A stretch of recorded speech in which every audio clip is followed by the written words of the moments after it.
ano po, thank you so much po sa inyong presensya dito. Naging memorable po ang ating birthday ngayon. And ito yung ating pangatlong celebration ng birthday dito sa Daet. Siyempre kasama silang dyan. And grabe, daming blessings po sa loob po ng isang taon. Daming challenges, pero mas nanaig po yung mga mga blessings na mas maraming blessings. Kaya thankful po ako sa lahat ng mga ginamit ni Lord para siyempre magkaroon kami ng ganito ng celebration. Actually, simple celebration kontento na po ako. Pero ito binigay ulit nila ganitong blessing na ganito pag-celebrate ng aking birthday. Kaya maraming salamat po sa grupo po na Cheerful Ladies, ang Team Rosal Cheerful Ladies, and yung sa family Titas, maraming salamat po. Siyempre sa inyong lahat na andito, sa mga pamilya ko, hindi man kompleto, pero andito man po sinama si Papa, kaya buo na yung birthday natin. Siyempre, andito silang pamilya niya, mga kasama natin sa trabaho, sa pag-vlog. Thank you so much po. Mga nagmamahal sa amin, Ilangga, na bumiyahe pa sa iba't ibang mga lugar, iba't ibang mga probinsya.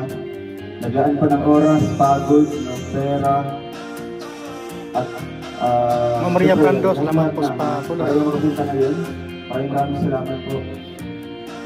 Siyempre, gusto ko din pasalamatan dun sa oras na ito, siyempre sila Kuya Bal, sa Daet na si Insan Rab, Insan Dan, kaya mamaya, may konting salasalaman po kami, mapipinsan. Thank you so much din, dahil nagiging ganito kami, yung pamilya ko po, kasi kung imagine ko po na hindi dumating ito sa point na naging vlogger po ako. Wala natin gawin pa rin.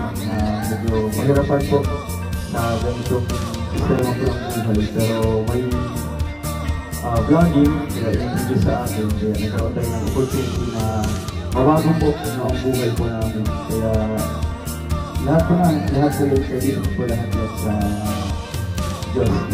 Po yan yung blessings po. Kasi wala din pong work hard, wala pong perseverance, wala din pong mangyayari. Kaya thank you so much po sa naging inspiration ko yung silang siyempre hindi ba? Mas masarap kasi na gagawa ka ng mga bagay-bagay na ikakaunlad nyo, sasamahan nyo, na may inspiration ka.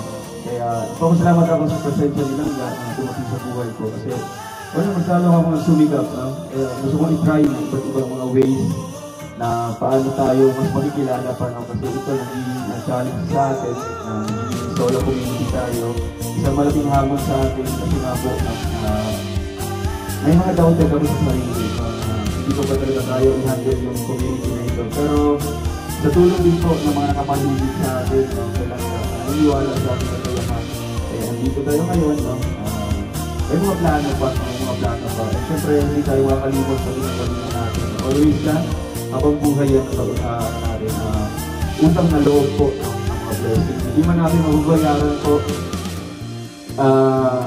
sa kanila, mag-give back.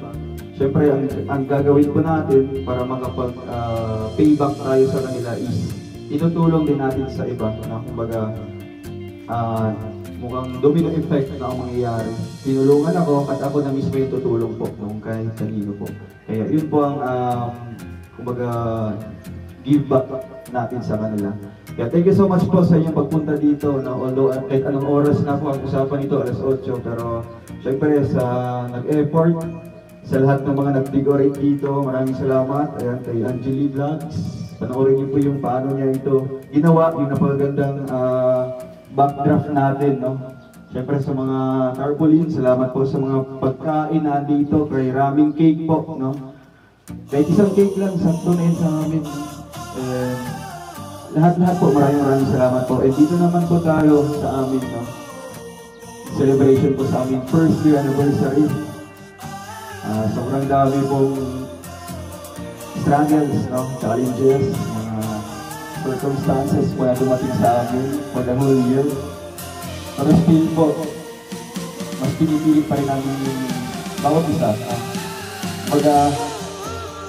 away-away pero way bulagay, di ba? Ano lang, kaya ang nagkiragan, away-away pero way bulagay. Padayon lang kasi yun ang sabi nila ang mga eksperyensado, experience na sa love, diba? Sa relationship, dito, level 1 pa lang po kami, andun pa kami sa first step pa lang po ng hagdaan, dami pa. Pero, That's all for now. Until next time. Thanks for watching.